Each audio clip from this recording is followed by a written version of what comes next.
For example testosterone mail में अगर कम हो जाए या फीमेल में अगर LH, FSH, प्रोलैक्टिन ये बढ़ जाए या कम हो जाए तो आपको हेयर फॉल होना शुरू हो जाता है।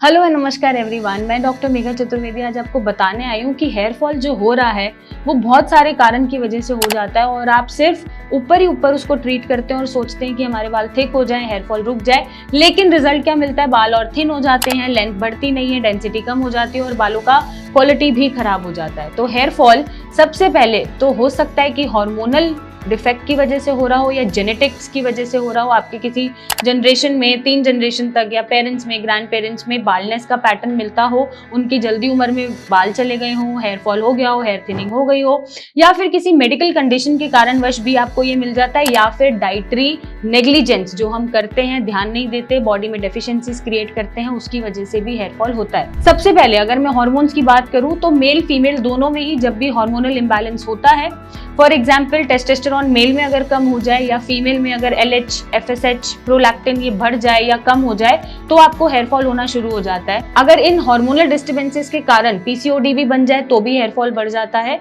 और अगर कोई थायराइड रिलेटेड इशू चल रहा है मेल या फीमेल में तो भी हेयर फॉल हो जाता है। साथ ही साथ आयरन डेफिशिएंसी की वजह से भी हेयर फॉल बढ़ता है, क्योंकि हमारा खान पान इतना अच्छा होता नहीं है। आजकल हम बाहर का जंक फूड ज्यादा प्रेफर करते हैं, होम कुक फूड को हम प्रेफर नहीं करते हैं, या फिर हम ऐसी चीजें नहीं खाते हैं जो हमें B12, iron, zinc, magnesium, calcium या फिर और मिनरल्स देता है।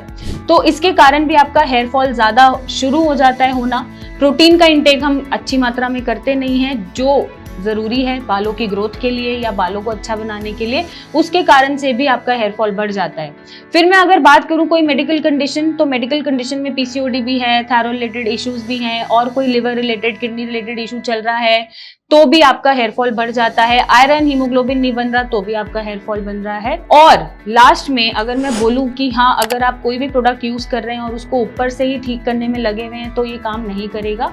आपको अंदर से भी जो भी कमियां हो रही हैं उसको ठीक करना पड़ेगा। तो अगर कोई मेडिकल कंडीशन चल रहा है उसको आप ठीक करें, हार्मोनल डिस्टर्बेंसेस को ठीक करें, PCOD जैसी कंडीशंस को भी ठीक करें, थायराइड को अपना ठीक रखें, vitamin B12, vitamin D, iron इनकी पूर्ति होनी चाहिए, जिंक, मैग्नीशियम, कैल्शियम ये सब पूरा होना चाहिए बॉडी में, तभी आपका हेयर थिनिंग रुकेगा, हेयर फॉल रुकेगा। तो आप खाने के लिए क्या प्रेफर कर सकते हैं? जैसे आप स्पिनच, एग्स, फिश, प्रोटीनिशियस होता है, प्रोटीन देगा, बालों की ग्रोथ को अच्छा करेगा, हेयर फॉल को रोकेगा। आप सीड्स को प्रेफर कर सकते हैं, flax seeds, pumpkin seeds, sunflower seeds, sesame seed, इनका मिक्सचर बना के खा सकते हैं। आप ग्रीन वेजिटेबल्स खाइए, ग्रीन वेजिटेबल्स में बहुत फाइबर है, बायोटिन है और बहुत सारी ऐसी चीजें हैं जो हमारी बॉडी में डेफिशिएट रहती हैं बट हमें पता नहीं चलता, बट वो छोटे छोटे मिनरल्स भी पूरे होते हैं तो हेयर फॉल रुकता है।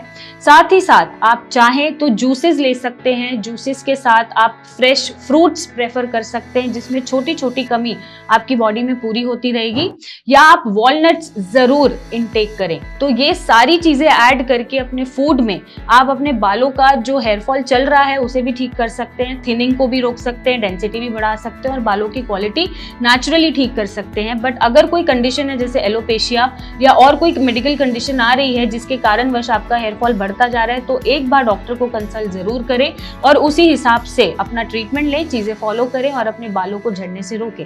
और भी कोई चीज है तो आप हमें कमेंट करके बता सकते हैं ताकि हम आपकी यहाँ हेल्प करते रहें, आपको गलत इन्फॉर्मेशन से बचा के रखें और आपकी प्रॉब्लम को जेन्युइनली सॉल्व करें। तब तक सिया यूज करें, साथ में अपना अंदर का जो डेफिशिएंसीज हैं उन्हें भी पूरा करें और अपने हेयर फॉल से लड़ें। Thank you and take care.